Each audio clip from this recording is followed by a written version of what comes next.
Welcome back to the You Not Me podcast. We are launching into a new 5-part series on launching well. In today's episode, we're going to be talking about character. That's really the foundation for everything when it comes to launching well. And college will give you lots of freedom, pressure, temptation, opportunity, loneliness, relationships, success, failure, and responsibility. And often you'll experience all of these, if not many of them, at once. And so in these moments, it's not your achievements that will save you, but your character. We're now living in a generation that has more information, more technology, more connection, and more opportunity than ever before. And yet, at the same time, students are struggling more with anxiety, loneliness, comparison, lack of resilience, emotional instability, and identity confusion than ever before. In fact, studies have shown that recently more than half of college students say their mental health actually got worse during college, while 1 in 5 students experience serious psychological distress at some point during their 4 years in college. Also shown that loneliness continues to rise among young adults. So why is this? Well, information alone, which we are in the information age, does not build stability in life, but character and good relationships do. So today we're going to dig into this idea of character as it relates to launching well. So Chris and Andrew, welcome in today. Thank you. Thank you very much. So today's big idea is going to be that college doesn't create your character, but it does reveal it. Go ahead and just open, guys, today by talking about people who launch well into adulthood and things that they do and do not do well. Yeah, I mean, I think one of the most interesting things is even just thinking back to my own time in high school and the kids that were, the super high achievers athletically, academically, et cetera. A lot of those went and they actually struggled and really failed in college. And some of them was because they didn't know how to, really how to handle that freedom that they had. And sometimes it's parents controlling and telling people what to do, and just people being not self-sufficient, and they were very dependent on other people doing things for them, and then you see the same things. So then whether it's people in college or people that graduate from college, the ones that actually thrive and do the best is it's not they aren't the most talented, they aren't the most charismatic, and they're not maybe the best looking, et cetera. It's the ones that actually have a deep level of humility, of work ethic. They care about others. They show up. They go above and beyond. And I think that's what's missing is a lot of these schools are not teaching those things, and parents maybe think that these schools are teaching these, but they're not. They're more teaching almost like a like a coach. Maybe just you teach some X's and O's, but there are things in between the lines of the X's and O's that happen. And so I think that's what we're talking about today is what are those things that are going to really help you.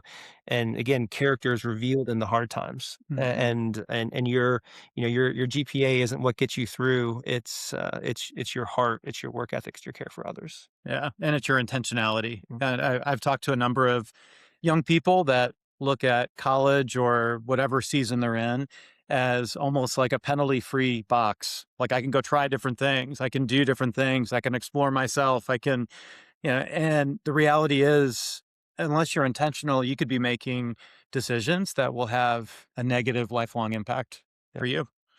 And I'm excited today for the topics we're going to talk about that can help people to launch better into those seasons. So those 5 core themes of character that we're going to discuss today are: first, that ownership changes everything.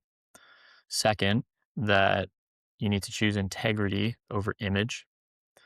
Third, that discipline is better than motivation. Fourth, emotional strength and stability. And then last, that character gives you an identity beyond just your performance. So first, discussing just that ownership changes everything.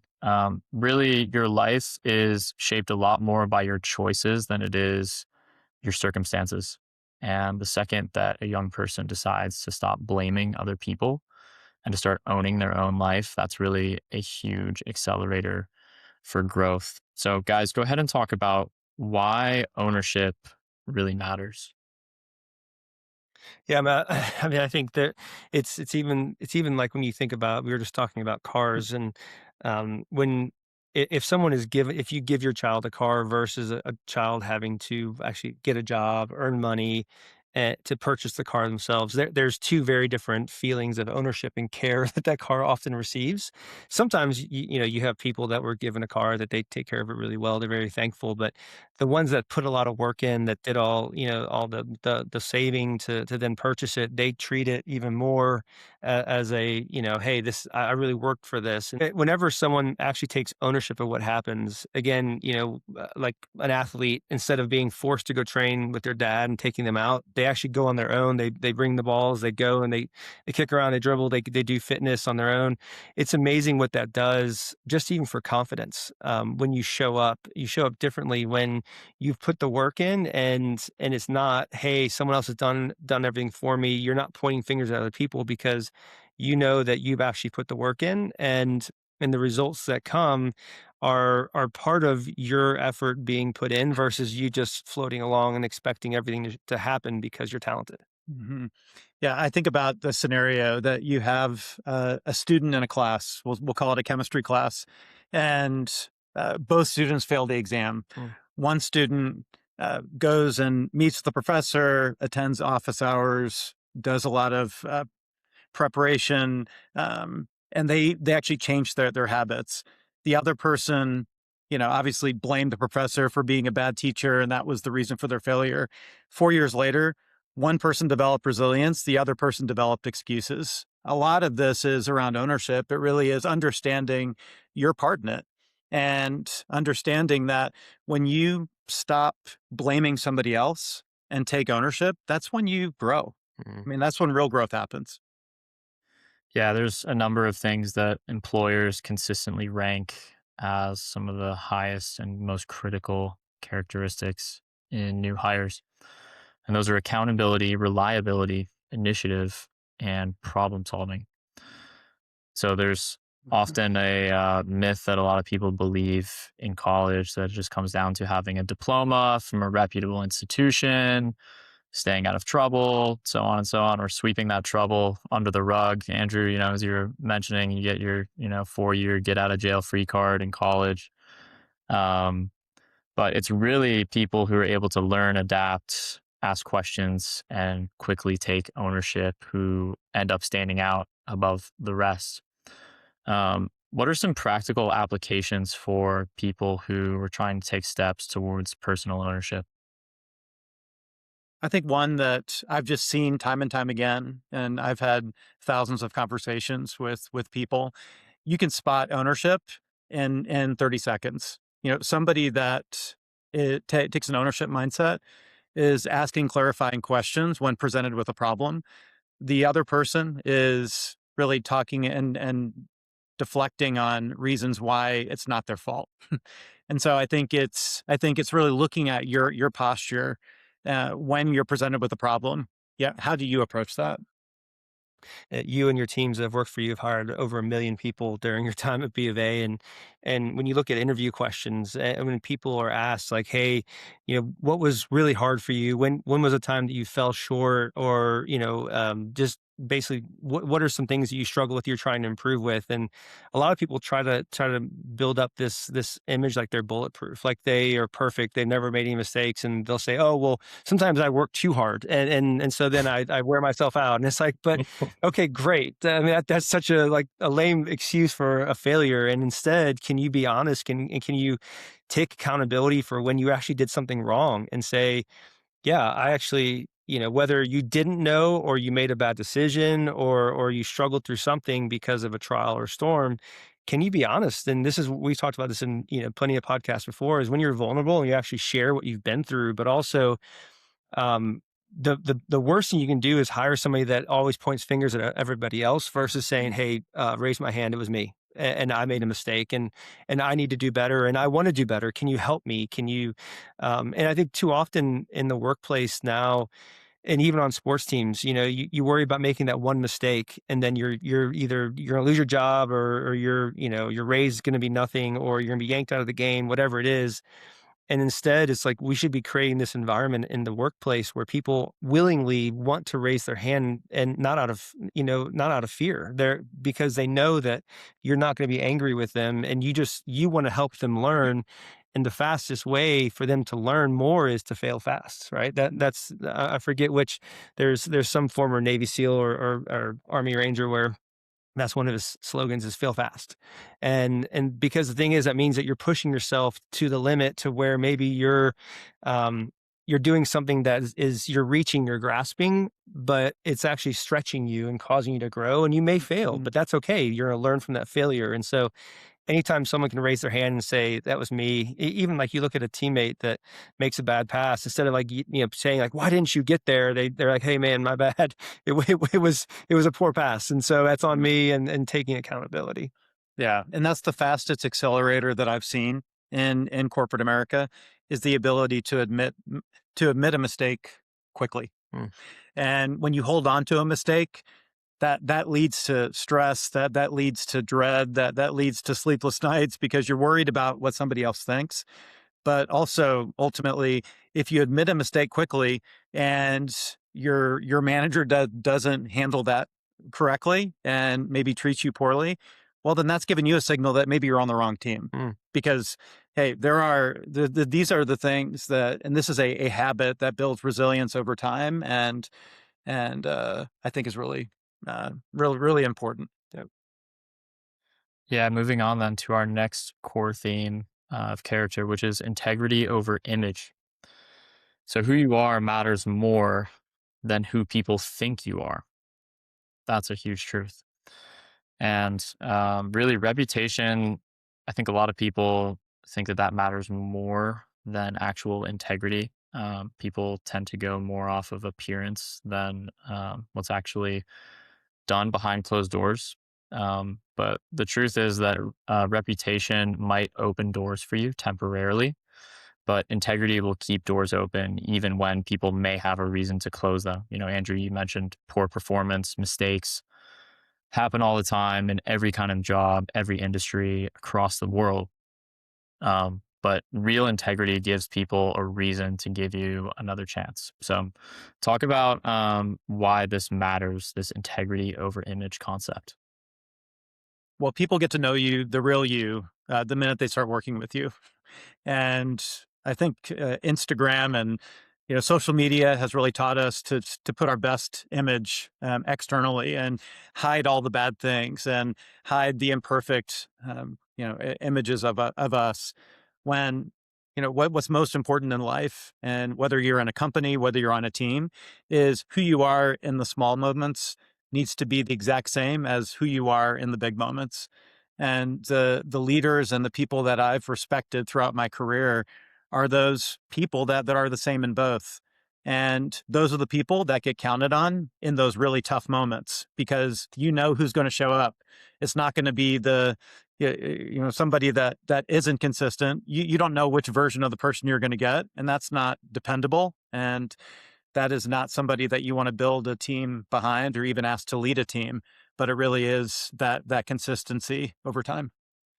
Yeah, I mean, and we've talked about this in a previous podcast, is, about consistent character, and it's so rare to find people these days that are consistent in every aspect of their lives, whether it's at home with their family, when they're out with their friends, grabbing the beverage, doing whatever, playing golf, at the workplace, at, say, whatever functions that you tend to go to. Can you be the same person everywhere so that people know what to expect of you? And I think the hardest thing is people try to, they talk about in sales, like, be a chameleon, be like the people that are around you, talk like them, have their mannerisms, all that stuff. And yeah, it's true. Like, you want to make people feel comfortable, but you shouldn't sacrifice your character and who you are, and do things that are out of character for your heart, your faith, your if you're married, etc. There are things you should say no to. And also, if you know that, drinking too much, whether that causes you to lose control and make bad decisions, or, if alcoholism is part of your family genetically, maybe you shouldn't do that. And so it's like, but do you get peer pressured in to do that? Or can you say, no, you guys more than welcome to, but I'm going to have a club soda and lime. And again, I think so many of these things go back to just who are you really at your heart. And I think so many of these 20, 30-year-olds, I know it wasn't until I was in my 30s till I knew who I really was and really sat down and figured out like what is the cornerstone of my life that I'm going to build my life upon. And how does, again, we talk about the heart, everything springs from the heart, your thoughts, your words, your actions. And so when you look at even just some employers, when they talk about the things that rank the highest, the most important, the soft skills, it's honesty, communication, dependability, professionalism, and teamwork. And all of those are based off of your character. If you don't have a good, consistent moral character, those things are not going to come out the same way. They're going to be all over the place depending on the situation you're in. And again, whether it's new people starting with the company or people that have been there a long time or people that are much higher than you or people that are lower than you in rank, can you care about them and love them the same way because they're on your team, not just because of what they can do for you? And I think one of the best ways for each of us to kind of play this out in a company or in a job setting is speaking respectfully about people when they aren't in the room. Because that's I would say that's the biggest trap that I think people find themselves in. They want to complain about a teammate or complain about their manager and hey, if you're in the room with somebody and they're complaining, the reality is you don't know, okay, what are they saying about you, when you're not in the room. But I think showing and being that role model of talking about people respectfully Mm. and talking about then their good characteristics and building somebody up when they're not in the room. I know that when I've heard of people doing that for me, it just one made me feel great, and two, it made me just have immense amount of respect for that person because who stands up for you when you're not in the room? Those are the people that you want in your corner, and are people with high integrity. Yeah.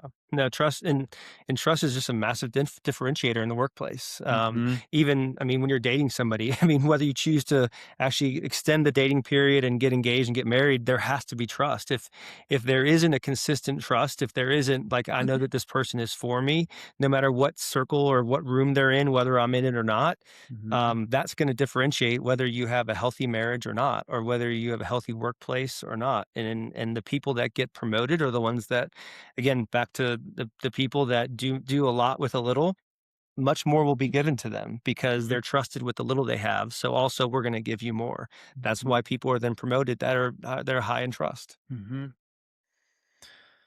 Yeah, those were great reflections there. And moving into the third core theme now is just choosing discipline over motivation. The truth is that your habits are building your future, whether you realize it or not. That's because motivation is based on emotion, but discipline is transformational. So, guys, talk about why this matters, choosing discipline over motivation. Yeah, I mean, it was interesting. We just actually got off a call chatting with somebody that's going to intern for us this summer, um, and it was really cool talking to him. He's a college football player, and he was really excited about all that we're doing. And he said, I wish I had known some just the stuff you're talking about. I want to learn that, and I wish I had known some of that because he just went through an injury over the past year. And again, I think when you look at what really separates them is the people that do things because it's the right thing to do versus I feel like doing it. Um, and he was talking about just teammates and et cetera. And I think he was just really motivated in the fact that like, I want to know this because it's good for my future, not I'm motivated because it's going to make me look good on my resume. And he wants to know those inherent deep things that will be transformational and timeless over his lifetime, not just like, hey, what's going to help me be a better running back this year? He's like, what are those heart things? What are those life skills? And that's where it comes back to discipline over motivation, because if we get up and we're disciplined to be in the word and to do quiet time and or even just to exercise for health, for not just for how we look, but for our family, for the lifetime, to be around as long as we can. And so Too often we do things based on emotion and because I feel like it today, or I see something I'm really motivated. But what about the days that you're not motivated? Are you not going to show up and love your wife well? Are you not going to love your kid unconditionally? Are you not going to give your best to practice because you don't feel like it? Or are you going to discipline yourself and tell your body, no, I'm going to give my best, even though I don't feel like it? And maybe my best isn't as good as yesterday because maybe I'm tired and my body's beat up, but at the same time, I'm going to give all that I can, and I'm going to rest my Mhm. head, rest in that when I go to bed at night. Yeah. No, and it's like, what is the saying? Motivation is emotional, discipline is transformational. Mm. And when I think about examples, like I think what was it? Kobe Bryant would get up at 4 a.m. and practice the night after a loss. And, it's if we try to live our lives on being motivated to get up. And if we need to like read motivational quotes and if we have to kind of see something motivational, yeah, we all need a kick in the backside sometimes. But discipline takes intentionality. And I think about my last job. I worked at that company for 22 years. Yeah, there are days that I didn't want to show up. There's days that were hard. There's we all face those. But ultimately, careers are built, and the engine of a career is built through discipline, and it's showing up. And again, it's being disciplined in the small things. Hmm. And if you want to be in shape, you're not going to get motivated to be in shape. You have to actually put the work in, and even when you don't feel like it, if you want to eat better. I know you were saying one time that you like broccoli more than ice cream. Yeah, you probably didn't learn that when you were a kid. That's You right. probably started eating more broccoli, and then you ended up, it became a discipline that transformed you. I've been called out on that, by the way. A friend of mine was listening to the podcast, and he's like, I was on my Peloton. He goes, I about fell off my bike when I heard you say that. He's like, what are you talking about? And even my kids were calling me out. They're like, whatever. I'm like, I really do. I prefer it anyway. So I've heard a lot from that one. Yeah, we need Chris to try some different brands of ice cream or something. He's eating some like pea flavored protein weird ice cream or something. So we'll work on that.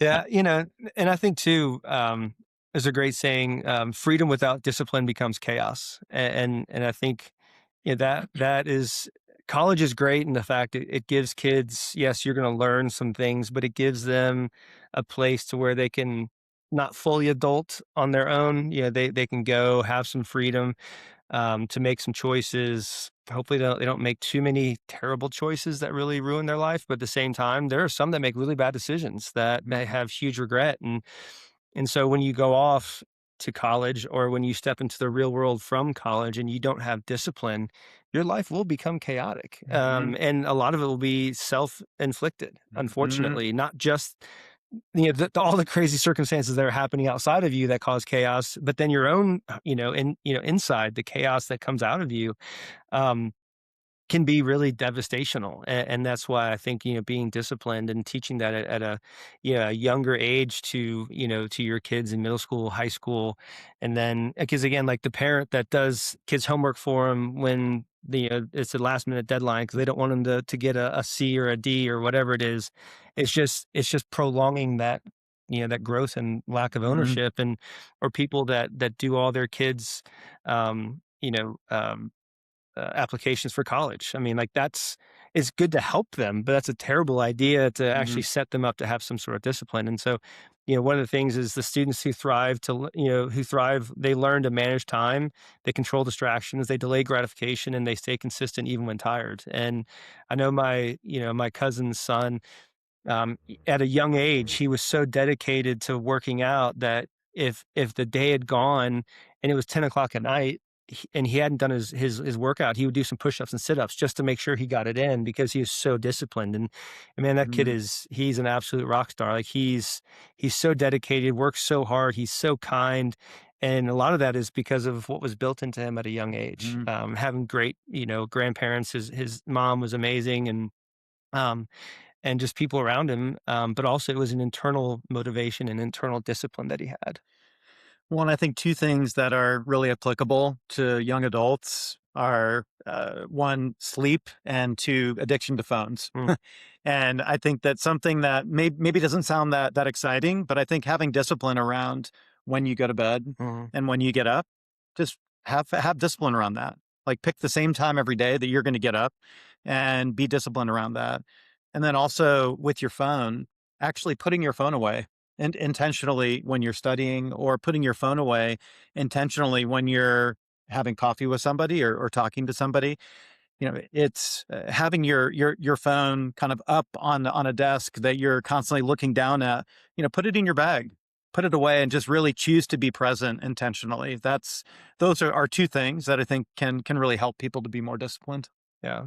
Yeah. There's, if you take two students, right? So like you have a gifted student in college and you have a consistent student.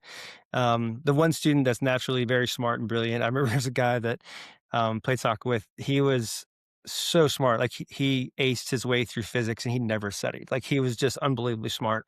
But when you have somebody that's really smart, a lot of times they cram, they procrastinate, they don't worry about their sleep, they just waste time, they don't focus because they know they can get through it. But then you have another student that maybe intellectually is good, but they have to really work at it. They study every day, they prepare early, they ask good questions, they stay consistent, and rereading and looking over their notes over time. And by graduation, 4 years later, the disciplined student often surpasses the gifted one because they have that internal discipline. And it's kind of like the old tortoise and the hare. Consistency beats that just natural talent over time. Yep. Moving on to the fourth core theme here: emotional strength and stability. So a lot of people think that strong people are just, kind of completely emotionless, just stoic. That's actually not the truth. The truth is that they're actually just emotionally grounded. And being emotionally grounded, having emotional maturity is one of the greatest advantages that you can have in life as an adult, whether that's in the workplace, in a marriage, even in your own day to day life and the own circumstances and suffering that people might face. Talk about why this is the case, guys. Well, in my time at Bank of America, I spent a number of years working in a crisis management organization where I worked with people and I saw them at the worst moments of their lives. And just in those moments of immense stress, how do they handle that? And how do they work through that? I've talked to recent grads and people who would get feedback and they can't accept it. Like they just have a hard time accepting it. And the people that were able to kind of pause and listen and observe what's happening versus quickly reacting to it, we're able to build emotional strength over time. And because what I found is that there are things that will happen that will be unexpected, and how you respond in that, it will determine the trajectory of you navigating that crisis and being able to pause, but have the mindset that, hey, how do I move forward, and who is around me that can help me to move this forward. And looking around you, that was something that I noticed in that crisis management role. Recognizing that you're not alone is incredibly important. Yeah, I mean, I think too, emotions, especially when someone is telling us we maybe didn't reach a standard or we did poorly on work we did or whatever it is. The first, often our natural tendency is to get defensive and to be frustrated, and especially if we feel like we're backed into a corner. And sometimes, it causes us to lash out, to say negative things, to be frustrated, or even to shut down and just not even listen, and just like a 5-year old, just like kind of pout and you know and really that's the worst thing you can do because if you look at somebody that say that they graduate and from college and they go to the workplace, because again most professors don't care how you do, they just give you a grade and whether you get an A or an F, they're like, that's all right, I'm still getting paid, and that's that's on you. But your manager that's paying you, they actually care how you do, and your work impacts them, but also at the same time how you receive feedback impacts your future. And most managers don't want someone that's negative, that's always saying it's someone else's fault and blaming other people, or that gets angry and defensive when someone tells you you've done something poorly. They want someone that, yeah, you're not going to be positive, like, oh, great, I screwed up. Awesome. Tell me more about it. That's not something that most people say, but that should be our heart posture. It's like, okay, I messed up.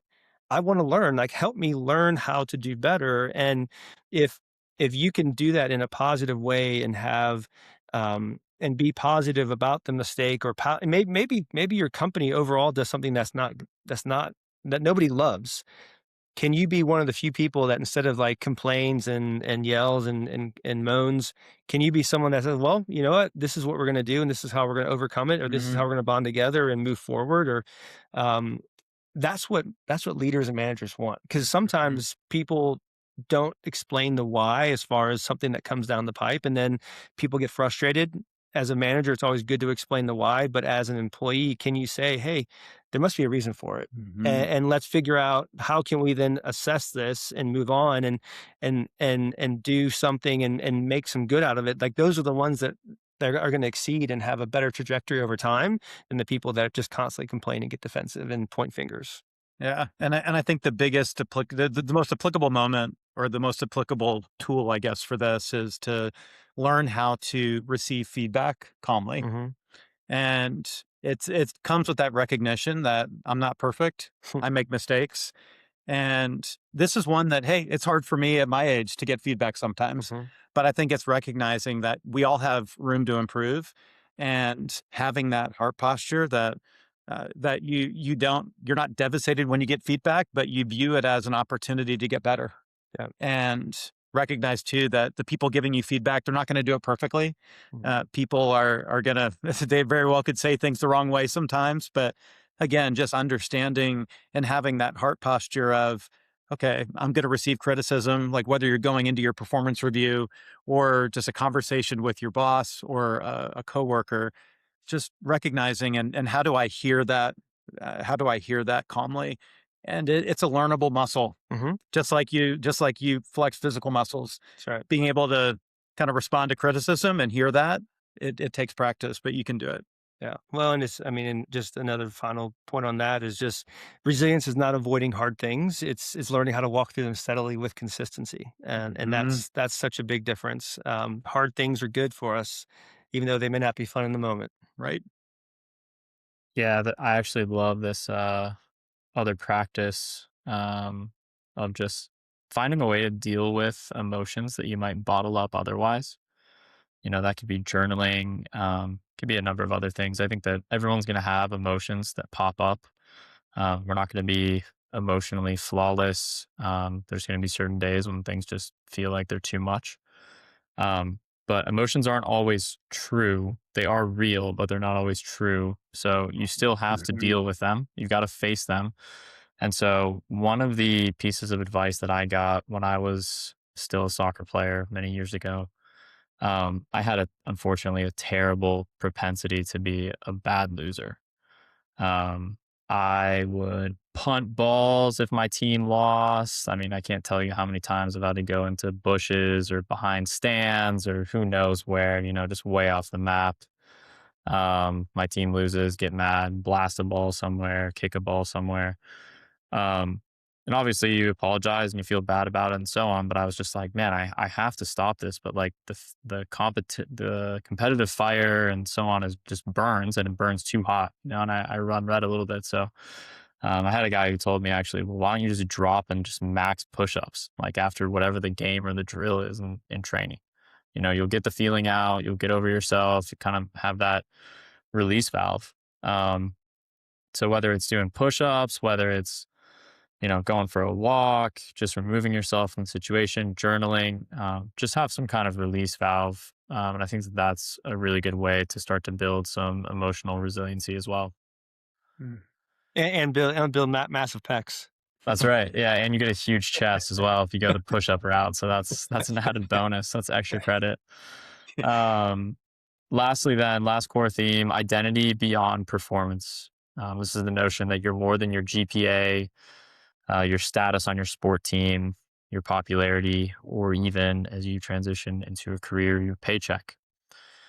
Core truth is just if your identity is only built on performance, failure at one point or another is going to crush you, and success will never truly fulfill you. Let's talk about, guys, to close here, why you have to have an identity that goes beyond your performance. I mean, again, I've seen it with myself, having lost everything for my family financially.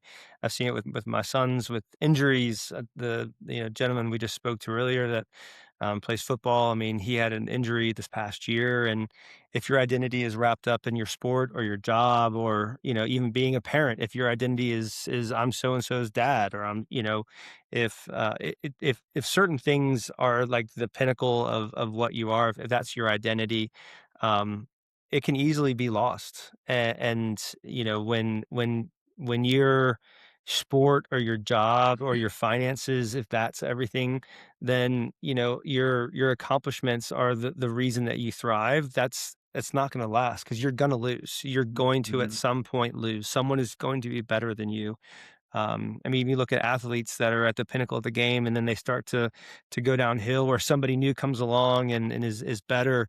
So, I mean, can you be still humbly confident in the midst of someone being better than you, in the midst of a loss? And I think so much now, whether it's social media or what, but we are just in this huge comparison trap to other Mhm. people. And if we don't have our identity rooted in something that is timeless, that will go beyond the wins and losses, we're in for a Mhm. really, really tough road in life.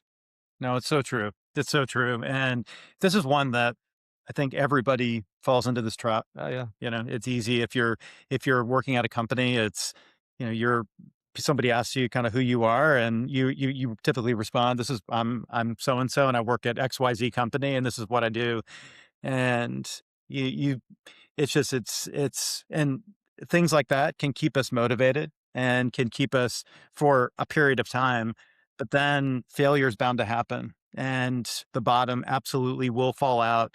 If you're an athlete, if you're an employee at a team, if you own your own business, doesn't matter what it is, you're gonna hit a crisis, and a lot of it comes down to is what's your anchor? Mm, What are you at the end of the day? What's really important? And this is where journaling has been really helpful for me, mhm, so that if I'm in a job and, you know, really focusing on and reflecting on, okay, what's really important in this? Why am I in this job? Who do I need to show up for in this job? Because again, failure will come and storms will come, but who you are is bigger than the storm. mm, And a lot of it, again, it comes down to what's anchoring you. yeah.